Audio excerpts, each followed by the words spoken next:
Buenas tardes a todos. Muchísimas gracias por su interés y bienvenidos a su clase de historia. La clase de hoy será un poquito más tranquila porque no será una clase de eventos, de guerras, conquistas. No, simplemente hablaremos de cultura, de cómo era la cultura en Europa en la época que estamos alcanzando, que es la mitad de la Edad Media, y de lo que es verdad y lo que es falso, porque muchos mitos se crearon alrededor del medioevo. Entonces es una clase para ver más bien cómo era esa época, más que ver los eventos, ¿no? Según una tradición que se confirmó ya en todo el mundo, alrededor del año 1000 debería haberse creado un periodo de pánico, un periodo de terror, porque la gente estaba espantada por alcanzar ese año tan peligroso que es el año 1000. Y varios creían en el apocalipsis, pensaban que cuando alcanzaría el año 1000 terminaría el mundo, regresaría Cristo juzgando los vivos y los muertos. Entonces ahí terminaría todo. Entonces, todas las actividades humanas, como la actividad del campo, el comercio, la vida en general se habría parado esperando que llegara el golpe, ¿no? El golpe del año 1000. Bueno, todo esto es una leyenda, es un mito y se debe a una lectura equivocada del libro del Apocalipsis de Juan. Los hombres de la época sí vivían preocupados, pero vivían preocupados de otros problemas mucho más prácticos, que son los problemas de encontrar algo que comer y sobrevivir. Entonces, sí, era gente que vivía preocupada, pero no por el apocalipsis, vivían preocupados por el día a día, ¿de acuerdo? Entonces, no es un periodo negativo. Alrededor del año 1000, de hecho, se encontró un aumento, un incremento de la tierra que se cultivaba y de la producción. Todo eso gracias a unos tipos de cambios en la tecnología y en la técnica de la agricultura de la época. En particular, dos grandes evoluciones eran del arado. En esta época se empieza a utilizar en toda Europa el arado de ruedas y el arado que tiene vertedera. La vertedera es una parte del arado que sirve para empujar más al lado la tierra y el arado de ruedas, como pueden imaginarse, es lo que sirve para ayudar a moverse el arado. Entonces, esas dos innovaciones permitieron abrir más la tierra más a fondo y esto permitió aumentar la producción agrícola porque la semilla ya no se quedaba tan cerca de la superficie, iba más en profundidad. Otras cosas que evolucionaron fueron los collares, porque los primeros animales que se utilizaron para el trabajo de la tierra eran los bueyes, las vacas. Pero las vacas y los bueyes son animales muy fuertes, pero jalan hasta cierto punto. En esta época empezó a introducirse el caballo.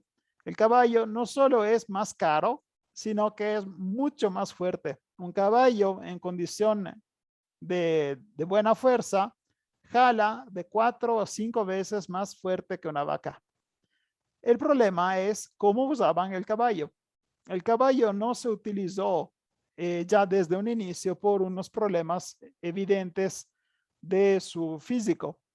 El caballo se arruina rápidamente los pies, no puede hacer el trabajo que haría una vaca. Y además tiene un problema por su conformación física, porque poniendo el collar, como se ven en esta imagen, cuando el caballo empezaba a jalar fuerte, se ahorcaba. Prácticamente tenía que jalar, pero no podía jalar con toda su fuerza, porque si no se le bloqueaba la garganta y ya no podía respirar. Si ustedes tienen perros, habrán notado esto. Si tienen un perro con un collar, el perro jala tanto que de repente empieza a toser porque se está bloqueando él solito la respiración. Es por eso que se compra una pechera o algún tipo diferente de protección para perro para que pueda jalar sin ahorcarse. Lo mismo pasó con el caballo. Se le creó lo que se llama collar rígido o collar de hombro.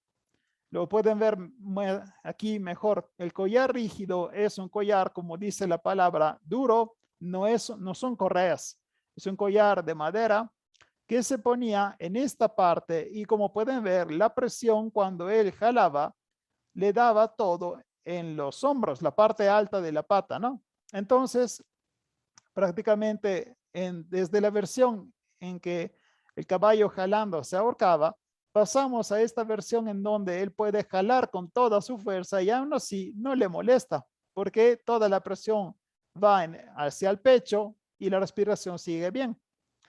Otra cosa que por suerte empezaron a hacer es ponerle herraduras. Esto protegía sus uñas y esto permitía evitar muchas infecciones y entonces también el caballo podía trabajar por más tiempo y valía la pena utilizarlo para el trabajo de la tierra. Esta simple innovación permitió aumentar la producción agrícola casi del doble y también se unió con otra innovación de la agricultura que es el ciclo trienal. Cuando la gente trabaja la tierra, se da cuenta que no puede cultivar toda la tierra todos los años, sino con el tiempo se va perdiendo la calidad del producto, porque aunque no son gente de campo, puedes imaginarlo. La planta absorbe alimento de la tierra, minerales, absorbe todo lo que la tierra puede dar para crecer a la planta. Luego lo cosechamos y luego sembramos otra vez. Pues llega el punto en que ya no hay alimento, ya no hay minerales y claramente la cosecha empieza a ser siempre más pobre. Para poder evitar esto, sería mejor utilizar fertilizantes o abono, ¿no? Entonces, los fertilizantes de la época todavía no se desarrollaban, los químicos y los fertilizantes animales, o sea, la caca de los animales, no era suficiente para poder fertilizar todo. Entonces, tenían que rodar, tenían que decidir una parte del campo que se tenía que quedar cultivada, otra parte que tuviera otro tipo de planta que no tuviera las mismas necesidades de la primera. Entonces empezaron a cultivar trigo y avena. Luego se dieron cuenta que aún así no era suficiente, que el campo seguía perdiendo calidad. Y por eso crearon la rotación trienal, el ciclo trienal. Entonces tenemos una parte cultivada trigo, una parte cultivada avena y una parte libre, dejada descansar, barbecho. Esta rotación claramente le da tiempo a la tierra de recuperar y en 3 años se puede recuperar originalmente como era el cultivo. Puede parecer una tontería, puede parecer algo menor, pero fue también una información que ayudó a aumentar la producción de la agricultura. Y no tienen que pensar que el cultivo era así de preciso. El territorio estaba dividido como si fuera un mosaico. Entonces, si en esa época pudiéramos ver cómo era desde un dron, verían un mosaico de tierra, algunos de un color, algunos de otro, dependiendo de cómo iba rodando en esa época. ¿De acuerdo? Todos estos avances habían surgido en época carolingia, en el corazón de Europa, y habían seguido difundiéndose en toda Europa hasta alcanzar el año 1000, en donde casi todos usaban esta tecnología y esta técnica de cultivo. Muy pronto, en Europa habrían surgido otros elementos de avances que son realmente revoluciones tecnológicas, como son los molinos de agua, que los pueden ver aquí. Son muy bonitos, pero sobre todo eran muy útiles para poder producir harina. Y también los telares de pedales. Los telares de pedales lo pueden ver aquí en el dibujo de Edad Media y aquí con una señora claramente en una fiesta de estilo medieval que está mostrando cómo funcionaba. Todo esto les podría hacer entender cómo el medioevo no es absolutamente una época oscura. Europa tuvo innovaciones tecnológicas en esta época y no tienen que pensar que el medioevo fue lo que bloqueó la ciencia. No, la ciencia avanzó en este periodo. Y contemporáneamente se estaba también despertando la economía, porque claramente si tienes un exceso de producción de agricultura hay que vender. Y si hay que vender, te vuelves un poquito más rico y con ese dinero lo vas invirtiendo en otras cosas.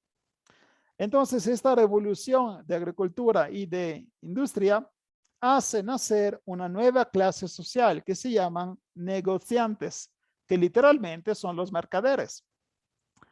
La vieja red de ciudades romanas que existía en Europa otra vez surge. Las ciudades romanas recuperan la fuerza porque durante la época del final del imperio muchas ciudades se habían vaciado o se habían vuelto un cuarto de lo que eran antes. En esta época empiezan a crecer y casi alcanzan el tamaño que tenían en época romana. Y junto a estas ciudades empiezan a surgir otros centros que son centros completamente medievales y que tienen nombres bastante claros que se pueden ver fácilmente. Por ejemplo, tiene la palabra Burgo. Magdeburgo, Friburgo, Edimburgo, todas estas palabras con la palabra Burgo son ciudades que nacieron en la época de la Edad Media.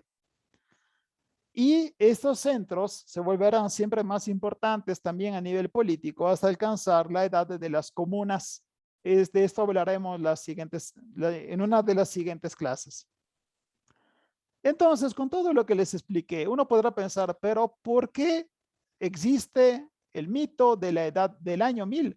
¿Por qué existe el mito de la gente con pánico de vivir en esa época en donde habría llegado el apocalipsis?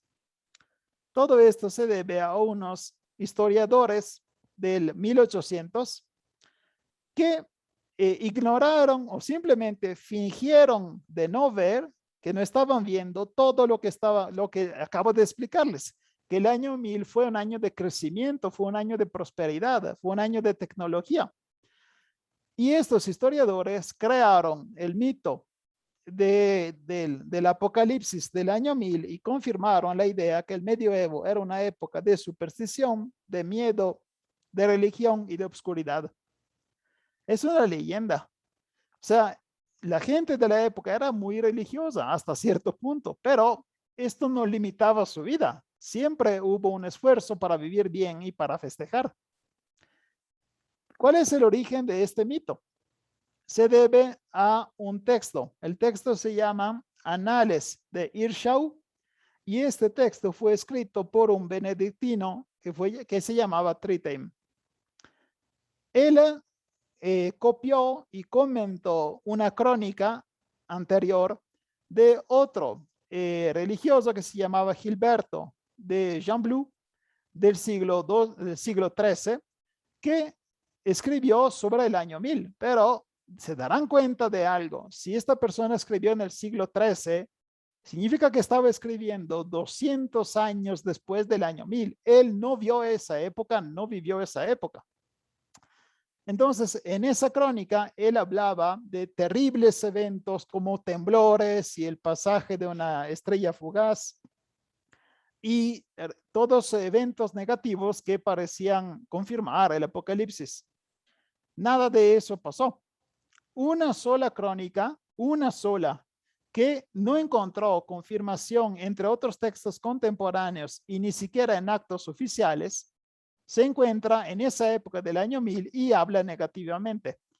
Este texto es de Rodolfo, el Glabro, que es una persona que sí vivió el año 1000, pero literalmente parece un delirio, porque todo lo que él dice no tiene confirmación en ninguna otra fuente. Entonces, lo del año 1000 es un mito completamente. No hay nada que confirme que la gente de esa época estaba viviendo con el miedo. Pero hay que agregar otra cosa. El mismo concepto de año 1000 es algo muy frágil. ¿Nosotros en qué año estamos? 2021. Si se lo preguntan a una persona en Europa, le dicen lo mismo, 2021. Si se lo preguntan a uno de Australia, lo mismo, 2021. ¿Pero por qué? Porque todos estamos de acuerdo que este año es el 2021. En la Edad Media eso no funcionaba. En la Europa que estamos describiendo, cada país tenía su calendario. Algunos seguían utilizando la cronología romana, otros empezaban a utilizar el calendario visigodo, otros calculaban los años sin calcular los años bisiestos y otros sí los calculaban, y algunos calculaban el año simplemente diciendo cuál año era de reino de algún rey. Entonces, uno dice, estamos en el año 995, el otro dice, no, estamos en 993, porque calculé los años bisiestos. Y el otro dice, no, estamos al quinto año de rey Alfred. O sea que la gente ni siquiera estaba segura de qué año era. Todos tenían un calendario diferente y los matemáticos y los religiosos no estaban calculando bien y por eso no estaban seguros de qué época estaban viviendo. Tendremos que esperar hasta la reforma gregoriana del 1582 para poder obtener seguridad sobre los años. Entonces, después del 1582, ya toda Europa se pone de acuerdo y dice, ¿saben qué? Estamos en esa época. Antes del 1582, las fechas no están de acuerdo entre un país y el otro. Entonces, parece que no había una crisis, ¿no? La gente no vivía en pánico, pero si hay un punto en donde sí hay crisis, era la religión. Y es una crisis espiritual que estaba viviendo Europa de esa época, porque el punto más podrido de toda Europa era Roma, el punto donde estaba el Papa. ¿Por qué? Porque se estaba viviendo un periodo histórico que se llama pornocracia. La palabra pornocracia la pueden traducir bastante fácilmente. Porno es una palabra que sigue existiendo, ¿no?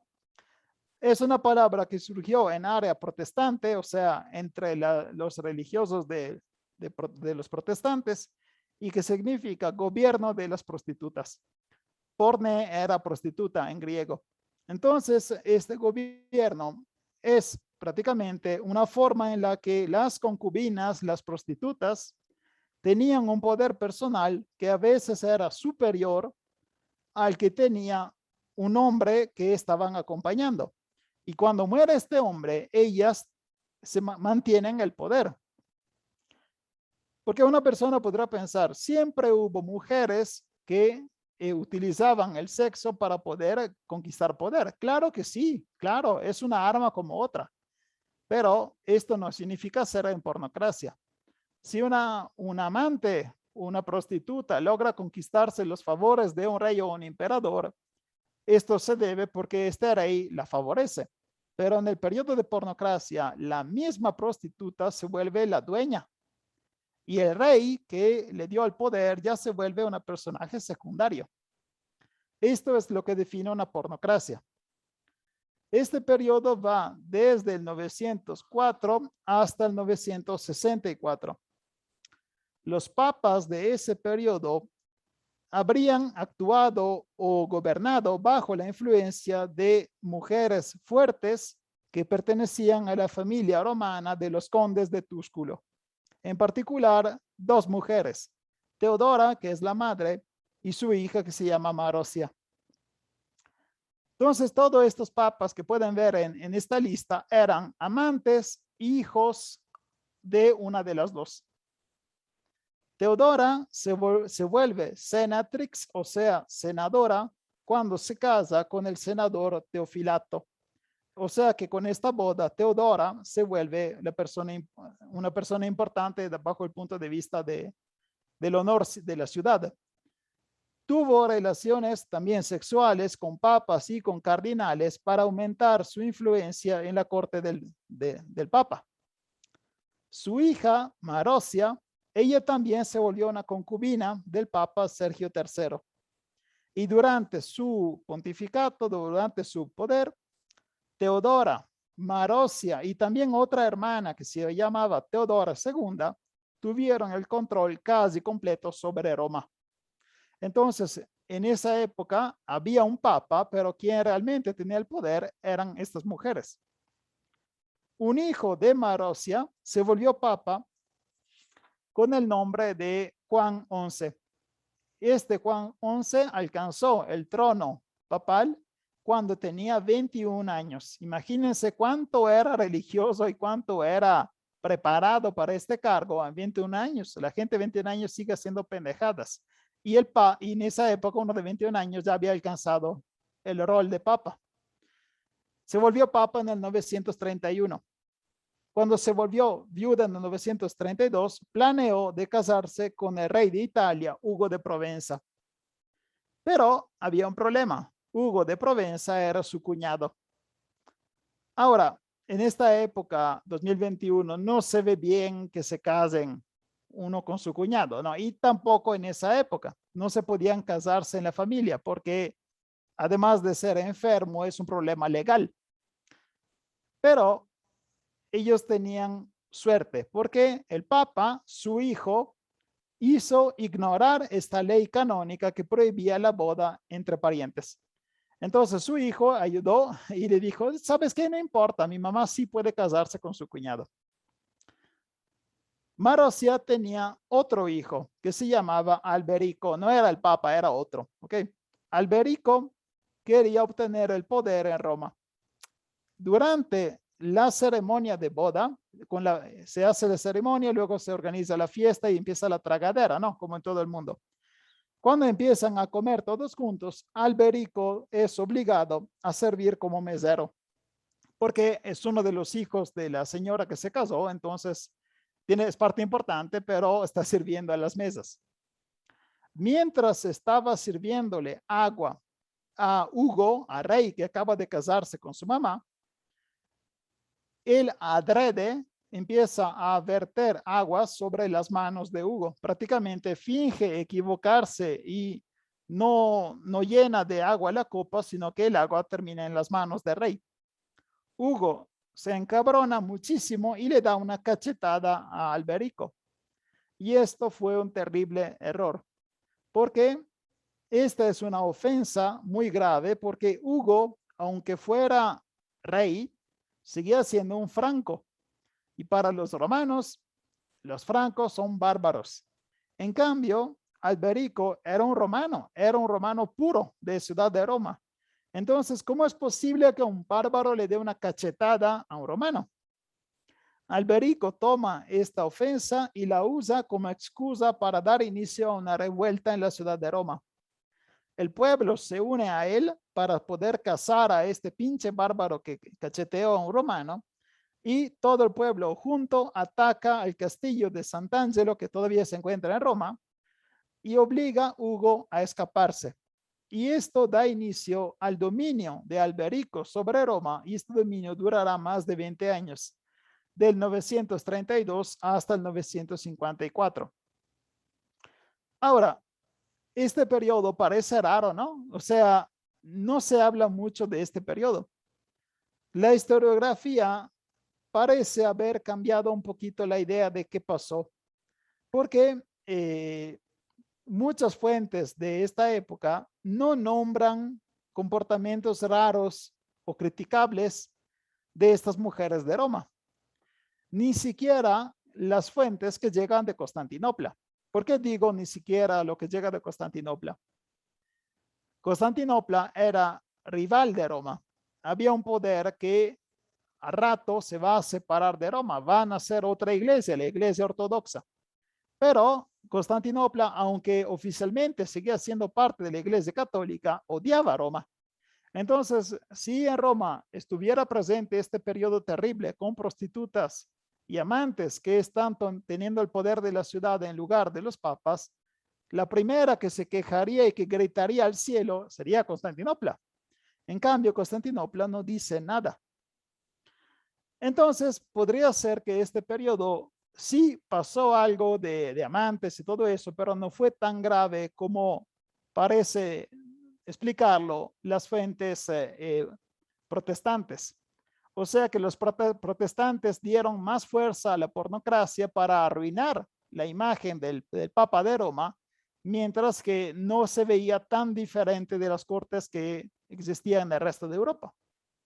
Pero aún si este periodo realmente fuera tan feo y tan sucio como les acabo de explicar, existían otros modelos de religión que podían dar más esperanza y más optimismo a los cristianos. En el 529, en la abadía de Montecassino, en Italia, se había fundado una nueva regla por iniciativa de Benito de Nursia, llamado en italiano Benedetto da Norcia, es un santo, San Benedetto, o San Benito en español. Él tomó la regla que circulaba en Europa en esa época y se llamaba Regula Magistri, y la hizo más breve, haciéndola más practicable. Prácticamente creó una regla para todos los monjes que pudieran seguir para vivir en comunidad. En esta regla benedictina no estaba la frase ora et labora. Ora et labora, que significa ruega y trabaja, no es una frase que ya estaba presente en la regla, pero es algo que resume perfectamente lo que decía la regla. Prácticamente en el horario del monje todo estaba bien dividido y también se preveía una parte de trabajo manual en el campo, cultivando. Esta forma de trabajo no era simple elevación espiritual, no era solo para hacer trabajo de espíritu, sacrificándote, sudando en el campo, sino también un medio de sobrevivencia, porque trabajando el campo claramente tienes comida y alimento, y esto te permite no depender tanto de las donaciones de los laicos, porque en la época anterior muchos monasterios y muchos monjes vivían de las limosnas de los laicos y de los ricos. La vida cenobítica, o sea, la vida de los monjes en comunidad era, ¿cómo se dice? Estaba bien arreglada por lo que se llamaba regla de los principiantes. Mientras que Benito consideraba la experiencia de aislarse de los anacoretas, de los eremitas, como un nivel superior de perfección. O sea que la vida de los eremitas separados de la comunidad era el paso siguiente que solo se podía hacer cuando se había adquirido suficiente fuerza. No todos podían ser eremitas. Primero tenían que vivir en comunidad y luego cuando ya se sentían listos podían separarse y intentar vivir solos. En el aislamiento buscar a Dios, ¿no? En las comunidades benedictinas, el abad permitía a singulos monjes, o sea, monjes solitos, de buscar la soledad en lugares cercanos al monasterio. Esto lo pueden ver también muy cerca de ustedes. No tienen que ir hasta Europa para ver esto. Es suficiente ir al desierto de los leones. Allá hay un monasterio y alrededor hay unas celdas en el bosque. Pueden ir caminando en el bosque y de repente se encuentran un edificio separado de todo y es donde el eremita iba a vivir en el periodo que quería pasar separado de su comunidad. O sea, sí vivía como eremita, pero no tan lejos de los demás. ¿Ok? En la edad carolingia, la regla de benedictina se volvió obligatoria para todos los monasterios. Otra componente importante de esta transformación religiosa se realizó en Cluny, en Francia, donde una abadía que el duque Guillermo de Aquitania había confiado al abad Vernon entre 909 y 910, se formó como un modelo a seguir para las demás. En la regla de Cluny se volvía marginal, secundaria, la oración individual. O sea, cuando el monje iba a rezar él solito, no era algo tan importante. Se volvió más importante la oración colectiva. Todos juntos iban a orar y aumentó la importancia de las procesiones ricas de decoraciones y de oro, de materiales preciosos. ¿Por qué? Porque cuando se hacía una procesión y los monjes iban circulando por la ciudad mostrando lo que tenían, se exhibía, se mostraba públicamente la riqueza que ellos tenían. Y esto era una manera para demostrar que las oraciones y las acciones de los monjes le estaba dando prosperidad a su abadía.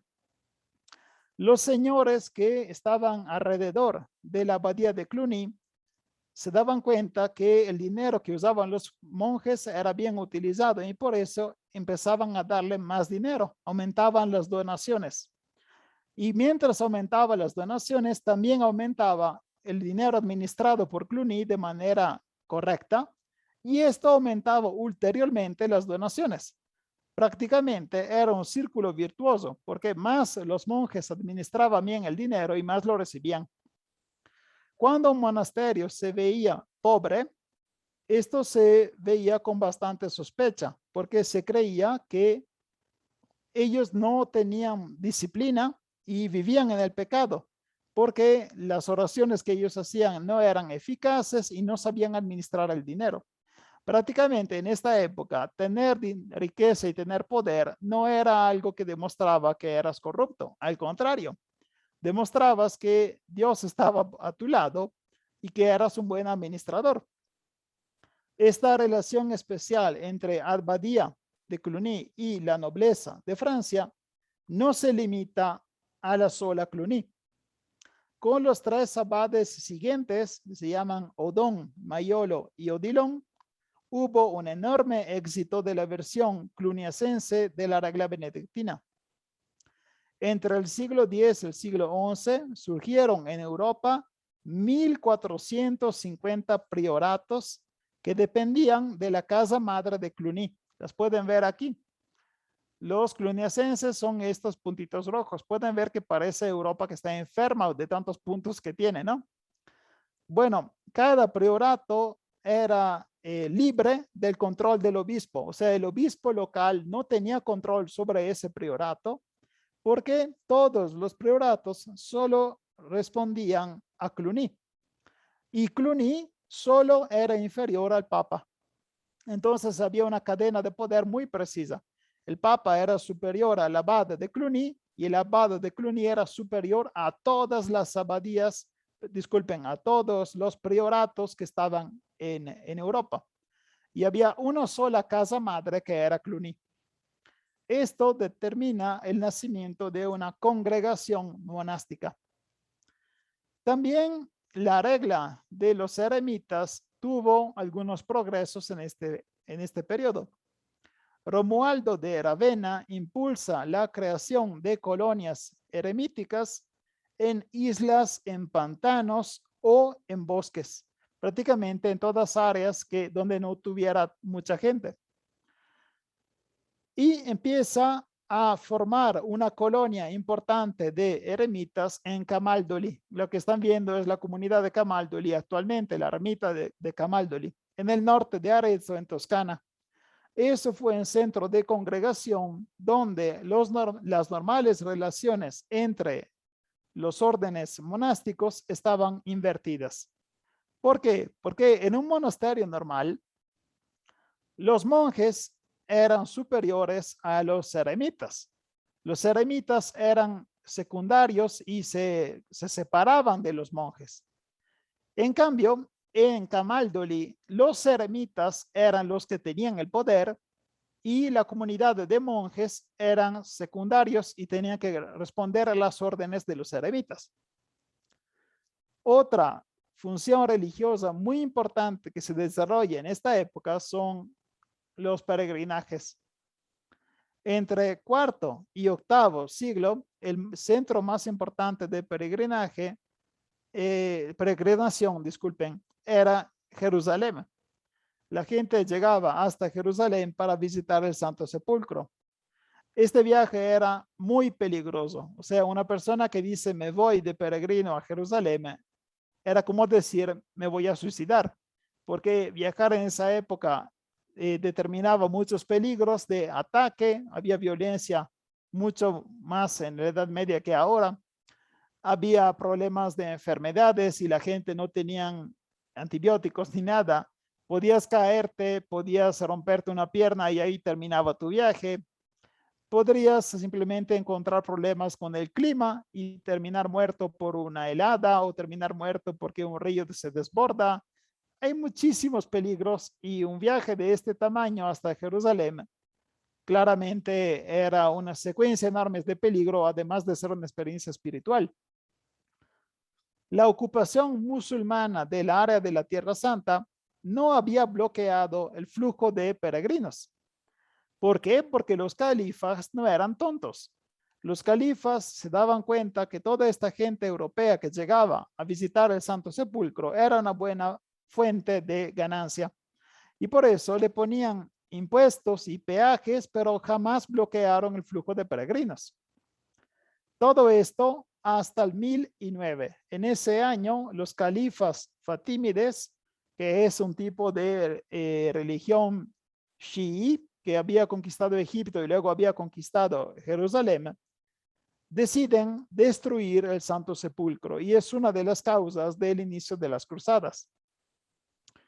La gente se ponía en camino para varias razones. La primera era cumplir con un voto, cumplir con una promesa. Otra era pedir una gracia o pedir el fin de una enfermedad. La ropa con la que viajaban eran los vestidos de penitentes, prácticamente de la gente que se estaba arrepintiendo. Y cuando regresaba el peregrino, tenía que demostrar su viaje, tenía que llevar alguna prueba de su viaje, entonces algún objeto que recogió o compró en esa parte, como hoy sería un souvenir, ¿de acuerdo? Las dificultades que surgieron después del año 1000 para llegar a Jerusalén hicieron la fortuna de otros lugares donde se encontraban reliquias de la pasión de Cristo. Estas reliquias y las reliquias de los santos eran en esta época fuente de comercio, de robo y de falsificaciones. Realmente había gente que iba a la iglesia de peregrino y luego robaba la reliquia y se la llevaba a su pueblo. Esto pasó, por ejemplo, con San Nicolás de Bari. Santa Claus, San Nicolás de Bari fue robado de Turquía, donde se encontraba el cuerpo y estaba en peligro de ser atacado por los musulmanes. Llegó hasta Bari y luego unos peregrinos de Francia se robaron una parte del dedo del santo y se la llevaron hasta Francia. Lo mismo pueden encontrar con casi todos los santos de Europa. Si buscan cabezas de San Juan Bautista, en Europa había 4. Ahora, o Juan Bautista era una hidra de 4 cabezas o al menos 3 son falsas y no las 4. Lo mismo la madera que uno dice que es la madera de la Santa Cruz, la cruz en donde fue crucificado Cristo. Hay un chingo de iglesias que dice que tienen una parte de esa madera. No es posible que todas tienen esa parte de madera, ¿no? Entonces, cuando no se podía robar la reliquia, simplemente se creaba. De un día a otro dijeron, mira, encontré tal dedo de tal santo, y empezaban a llegar los fieles y claramente dejaban su propina, que esto hacía crecer el centro religioso de esa ciudad. Los papas contribuyeron al crecimiento de las peregrinaciones concediendo indulgencias a los peregrinos. O sea, les decían, los que van haciendo este viaje terminan limpiándose sus pecados. Otro polo importante fue el de Roma, porque en Roma se encontraban las tumbas de los apóstoles mártires y estos huesos, estas reliquias fueron transferidas en precisas basílicas para ellos, San Pedro y San Pablo. Estos peregrinos eran llamados romeos porque llegaban hacia Roma. Entonces, estos peregrinos eran los romeos y su camino había sido ayudado por la unificación de los carolingios. Cuando nació el imperio carolingio, claramente esto ayudó para poder viajar con más tranquilidad porque ya no había conflicto entre las diferentes regiones y utilizaban las mismas calles que usaban también los soldados y los mercaderes. Este camino se llamaba Vía Francígena. La pueden ver aquí. Es una calle que prácticamente cruza desde Canterbury en Inglaterra hasta Roma y pasa perfectamente por Francia. Se llama Francígena porque o era la vía que nacía en Francia o era la vía que usaban los francos. Ahora se está reactivando. Si quieren hacer la vía Francígena actualmente, lo pueden hacer y se está haciendo siempre más segura y claramente lo hacen sin los peligros que vivían la gente de este periodo, ¿no? Los ricos y los pobres viajaban de manera diferente, como siempre. Siempre los ricos y pobres tuvieron una condición diferente, ¿no? Los ricos viajaban, pero no renunciaban casi nunca al caballo o al carruaje, mientras que los pobres obviamente viajaban caminando. Entre el final del siglo VIII y el inicio del siglo IX, fueron descubiertas o fueron inventadas en el lugar conocido como Compostela las reliquias del apóstolo Jacobo. San Jacob en ese lugar se llamaba Tiago, como se llama actualmente también en portugués. Bueno, San Jacob se conocía como Santiago y es por eso que surgió el lugar de Santiago de Compostela.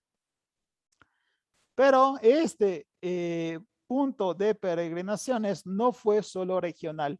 La fama se volvió tan grande también porque se encontraba en un lugar de frontera de la religión cristiana. Ahora no se ve porque Santiago de Compostela se ve en un lugar de España del Norte, no parece tan peligroso. En realidad, de lo que estamos viendo aquí era la frontera de la cristianidad, porque la parte central y sur de España había sido conquistada por los musulmanes. Entonces, ir de peregrino hasta Santiago de Compostela era como llegar hasta la frontera de la cristianidad y era una frontera de guerreros, porque las regiones de los reinos españoles estaban a menudo en guerra con los poderes musulmanes que estaban en el sur. De esto hablaremos en otra clase. Las peregrinaciones a Santiago empiezan a volverse siempre más rígidas y más arregladas hasta que en el 1130, entre 1130 y 1140 se escribe una guía, literalmente, guía del peregrino de Santiago. Es una guía que te explica bien lo que tienes que hacer para llegar ahí y poder obtener el diploma de peregrino. Luego fue aconsejado también por la abadía de Cluny y esto aumenta más su fuerza. Otro grande centro de peregrinaciones es la Ruta Internacional del Arcángel Miguel.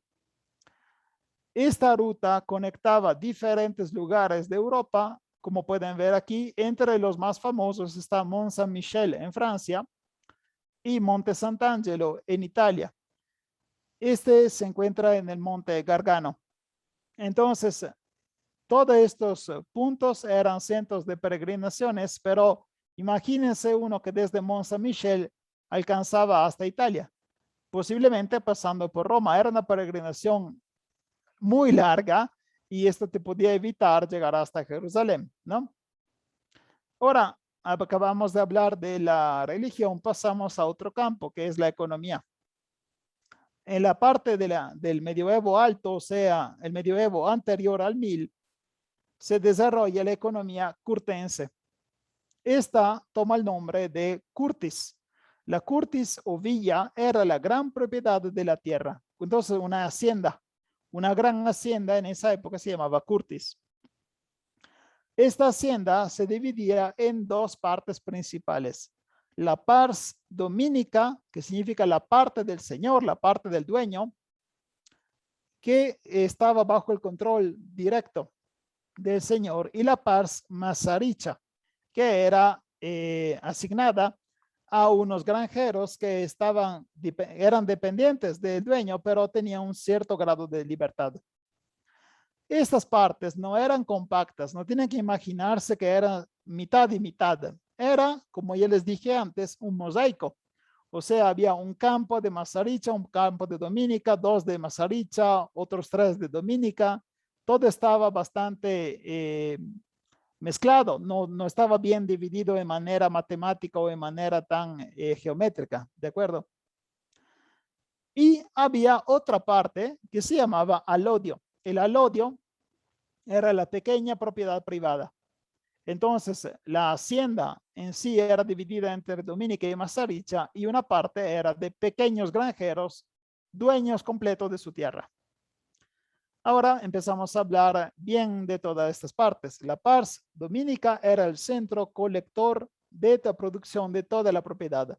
Entonces, todo lo que se producía en la tierra del Señor tenía que luego ser recolectado en esta pars dominica. Ahí estaba claramente la casa del Señor, era un palacio, y había una parte del administrador, porque este dueño no era siempre el que tenía todas las cuentas, había un administrador de todo. También estaban los almacenes, también los talleres de los artesanos y también los cobertizos o las pequeñas estructuras donde vivían los siervos. Estos se llamaban siervos prebendarios porque recibían del Señor la prebenda. La prebenda es todo lo que le ofrecen de vivir. Entonces, no solo le ofrecía un techo, sino también la comida y la ropa. Estos siervos no tenían ninguna autonomía. Entonces, eran prácticamente esclavos. El Señor no era solo el que tenía el poder económico, sino también el poder jurídico, porque a veces él prácticamente terminaba haciendo de juez. Cuando había un problema legal al interior de su tierra, él se volvía en juez y también verdugo, porque si había que castigar, él mismo era el que castigaba. Esto era algo completamente ilegal. Ningún poder en Europa le dio el permiso a este señor de volverse juez de su territorio. Simplemente significa que los reyes y los emperadores de Europa no tenían control del territorio y por eso la gente que era dueña localmente se tomaban estos permisos cuando no podían. Eran todos criminales, era gente que abusaba de su posesión, pero pasaba. Hay pero que eliminar un mito, porque cuando se habla de señores feudales y señores de Edad Media, siempre sale el mito de la ius prime noctis. No sé si lo han oído así. En este mito, cuando una pareja que vivía en el territorio de este señor se casaba, el señor tenía derecho a acostarse con la esposa en la primera noche de boda. Prácticamente, ius prime noctis se traduce literalmente como la ley de la primera noche. Entonces, el esposo no podía dormir con su esposa la primera noche porque era el derecho y el deber del Señor. Esto es un mito, nunca existió y ningún documento confirma esto. Seguramente fue creado en época más tarde para arruinar la reputación del medioevo. Pero había algún derecho matrimonial del señor. Cuando una pareja se casaba y quería ir a vivir a otra parte, tenía que pagar un impuesto al señor para, ¿cómo decir?, pedir disculpa porque se salían de su servicio. Esto no tiene nada que ver con ius prime noctis, ¿ok? El control del señor sobre la tierra era más débil en la pars masaricha. En esta pars masaricha era cultivada por colonos o granjeros y era rodeada por campos cercanos a un pueblito. La parte masaricha toma el nombre de la palabra manso, que significa simplemente tierra.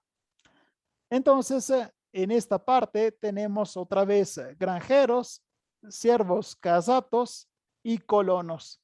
Dependiendo del nombre que tienen, tenían más o menos libertad.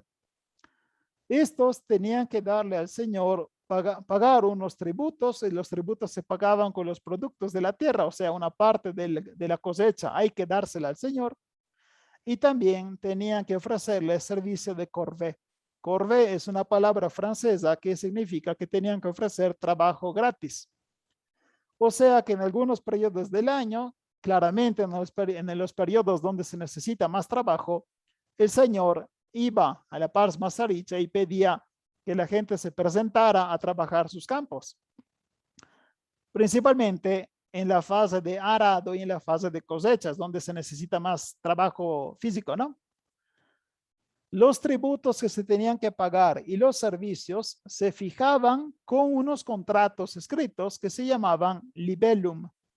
Estos libellum duraban 29 años, prácticamente duraban una generación.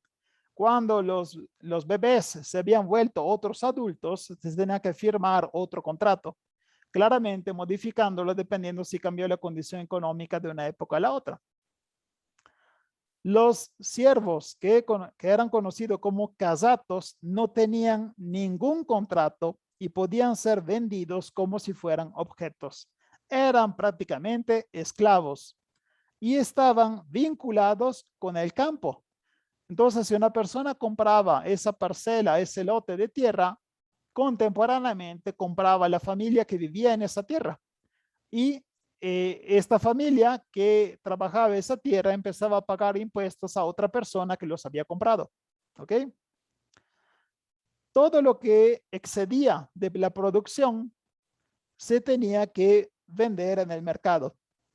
Y esto permitió el despertarse de la economía y también el aumento de la población. O sea que la gente en el periodo del año 1000 vivía mal, pero estaba mejorando su condición de vida.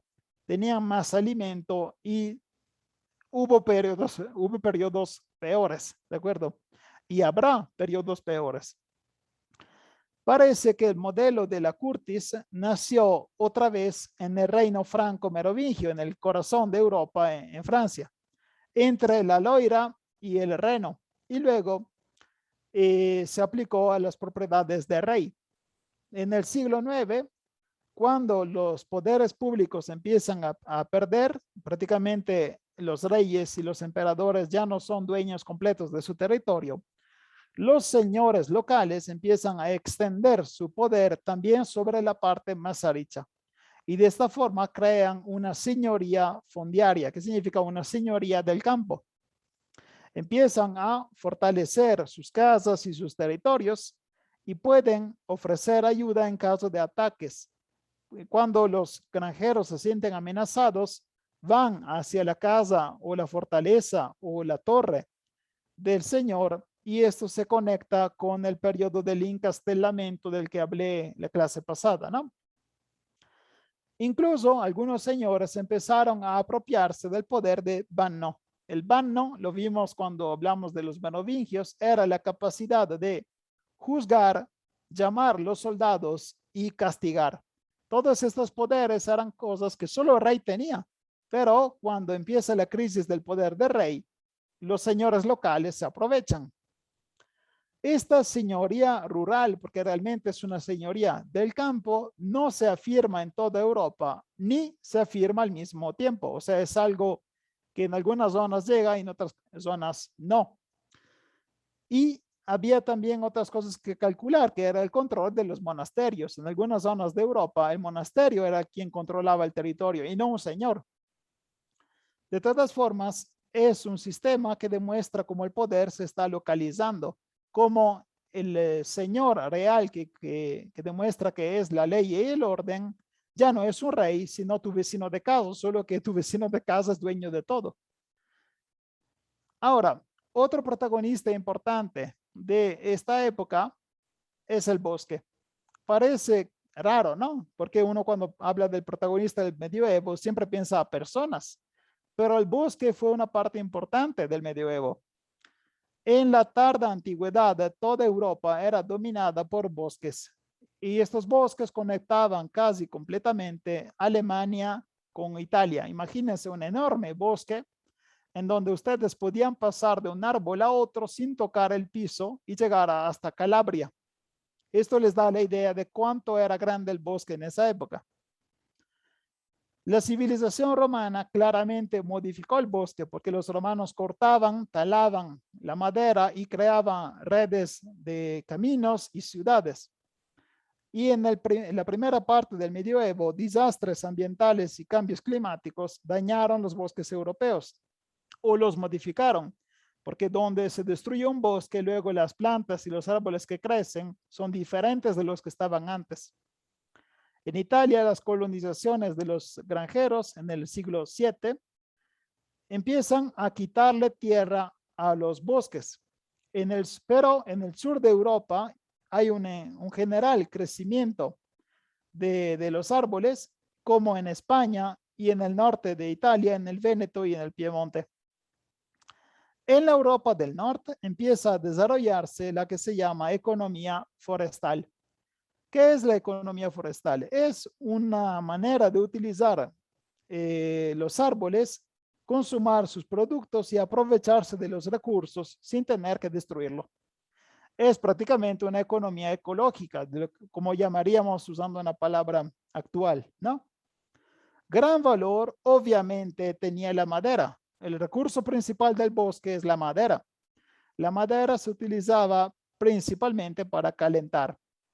¿Por qué? Porque la gente que vivía en chozas de esa época o calentaban quemando madera o morían de frío, porque las chozas no estaban bien aisladas del ambiente. Entonces, cuando llegaba el invierno, se congelaban. Necesitaban mucha madera para sobrevivir al invierno. Cuando el señor de una corte quería defenderse, claramente las fortalezas que creaba eran de madera. Era el material más fácil de recuperar y más fácil de utilizar para crear esta primera línea de defensa. Y solo raramente se utilizaba la piedra porque era carísima y te pedía un nivel de conocimiento técnico para trabajar la piedra que pocos tenían. El árbol más adecuado para este tipo de construcción de fortaleza era el roble. El roble era también el árbol que más se encontraba en Europa en el Alto Medioevo. Era muy frecuente encontrar robles, bosques de robles. Su madera también se utilizaba para construir casas y puentes, mientras que sus frutos, que son las bellotas, se usaban como base de alimento para los cerdos. Y los cerdos eran una base fundamental del alimento de la época. O sea que la gente comía carne de cerdo muchas veces. Para encender el fuego se utilizaban las piñas secas, que se recogían fácilmente en cualquier bosque, y de las piñas también se podían sacar los piñones, que también eran otro alimento. Otro árbol aún más apreciado en esa época era el castaño. El castaño daba unos frutos que se llaman como pan del bosque. Realmente la castaña es conocida como pan del bosque, porque la castaña es un fruto rico de proteínas y de carbohidratos, y con eso se pueden hacer pan, sopas y otras comidas.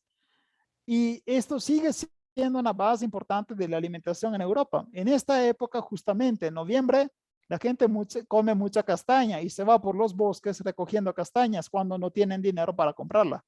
Son caras porque las castañas muchas veces tienen parásitos adentro, tienen gusanitos, entonces hay que pagarlas caras. Y la manera mejor de comerlas es asadas. Pero en la Edad Media la castaña era más frecuente porque había más bosque y se podían permitirlo de usarlo como ingrediente para hacer el pan.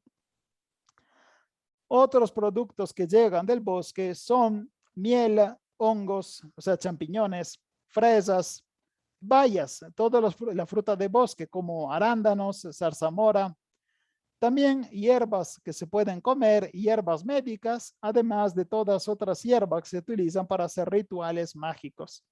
Esto porque la sociedad medieval claramente es una sociedad cristiana, pero no abandonó algunos rituales paganos que son de época anterior. Entonces, algunas hierbas se utilizaban para alejar influencias negativas o te ayudaba a superar algún periodo feo. Entonces, la magia era parte de la vida, y más o menos la iglesia intentó controlarla, aunque no pudo hacerlo. Durante toda la Edad Media había especialistas que usaban hierbas que se llamaban brujas o brujos, y no siempre terminaron mal, ¿eh? O sea, esta red de gente que conocía las hierbas sobrevivió por siglos, solo en ciertos periodos se le volvió peligrosa su vida. Otra cosa importante de la economía del bosque es la caza. Es una actividad que claramente es de supervivencia. O sea, cazar lo haces primero para tener carne, ¿no? Pero se volvió también un pasatiempo de los ricos, porque la actividad de la caza era lo que había de más similar a la guerra. Entonces los nobles y los ricos iban cazando también para prepararse a la batalla, porque tienen que confrontarse físicamente con un animal, y muchas veces las armas que utiliza para la caza son similares a las que usa para la batalla. Cerca del bosque todos comían carne. Eso es algo que tengo que confirmar, porque cuando se habla de la Edad Media, muchas veces uno ve las películas y ve los ricos comer carne y la gente comer mierda o comer muy mal. En realidad, la gente de esta época come muy bien, muy variado, y por lo mismo está bastante en buena salud. ¿Por qué? Porque vivir cerca del bosque te da una gran variedad de alimentos, y entre esos las proteínas no son una parte pequeña. Entonces, no era la carne algo de la élite. La caza en el bosque también da origen a leyendas y a mitos. Siempre las leyendas, la mitología de un pueblo es algo paralelo a la vida del pueblo. Entonces, existía una leyenda de los celtas que se llamaba Caza Salvaje, que era un corteo de criaturas sobrenaturales que cruzaban el cielo en algunas noches. Entonces, un pueblo que veía tanta importancia en la casa y en el bosque, se imaginaba que había una casa paralela que se hacía en el cielo y no era para nada una señal positiva. Cuando había casa salvaje, claramente la gente se quedaba espantada. Ahora, todo esto es mitología, o sea, no sé qué estaban viendo en el cielo, pero no era eso. Además de todas estas actividades productivas y económicas, el bosque era el lugar perfecto para el silencio y para aislarse. Varios eremitas eligieron el bosque para salir de la sociedad. Lo que están viendo actualmente se ve perfectamente un monasterio en el centro de un bosque y ese desierto de los leones. O sea, no tuve que buscar una foto de Europa para demostrarle esto. Pueden ir allá al desierto de los leones un domingo y podrán notar muy bien cómo está rodeado de bosque. Imagínense en esa época tener que llegar hasta el monasterio caminando, te daba bastante silencio porque la gente no estaba, los pueblos no estaban tan cerca de ahí, ¿de acuerdo? Pero fundar un monasterio en el centro de un bosque a veces daba origen a otro centro urbano. ¿Por qué? Porque los monjes cortaban la madera, talaban, cultivaban la tierra, aumentaban la riqueza, porque claramente están haciendo productiva una parte que antes era simplemente bosque, y esto provocaba la llegada de otros civiles que empezaban a vivir paralelamente o acompañando a los monjes. Estos civiles empezaban a crear un primer núcleo de un pueblito y este pueblito, con el aumentar de la economía, se volvía una ciudad. O sea que en algunas ciudades de Europa, el centro y el núcleo de la ciudad era un monasterio que provocó el nacimiento de la ciudad. Y esto es irónico, ¿no? Esos monjes se fueron al centro del bosque para salirse de todo y no hicieron hacer una pinche ciudad al lado solo porque fueron buenos administrando sus riquezas. Otro habitante del bosque, otra persona que vivía en el bosque, es el forajido, el bandido y el criminal. Los criminales a la época, los que no sufrían la pena de muerte, los que no eran castigados y sentenciados a morir, tenían como pena, como castigo superior el ser desterrados. Y esto era recibir el castigo del bando. El bando era este destierro, era cuando la ciudad te obligaba a salir de tu pueblito. Y adivinen a dónde se van. No se van tan lejos, se quedan afuera de la ciudad y empiezan a refugiarse en el bosque. ¿Por qué? Porque no tienen otro medio de vivir. No pueden entrar a otra ciudad porque muchas veces les ponían tatuajes o los marcaban para demostrar que eran criminales y para que otros pueblitos no los aceptaran. Entonces se ponían a vivir afuera de todo, en el bosque. Y estos que habían recibido el bando empezaron a reunirse más y más hasta creando grupos y estos se llamaban justamente bandidos, los que fueron desterrados, ¿no? Y empezaban a ser un serio problema por la seguridad de los pueblitos y sobre todo de los que viajaban de un pueblo al otro, al punto que empezaron a ser llamados cortagargantas, porque es bastante claro, si tú viajas sin protección en el bosque, ellos te atacan, eran rateros de la época, te matan y recuperan todo lo que estás transportando. Un ejemplo muy claro de este tipo de vida es Robin Hood.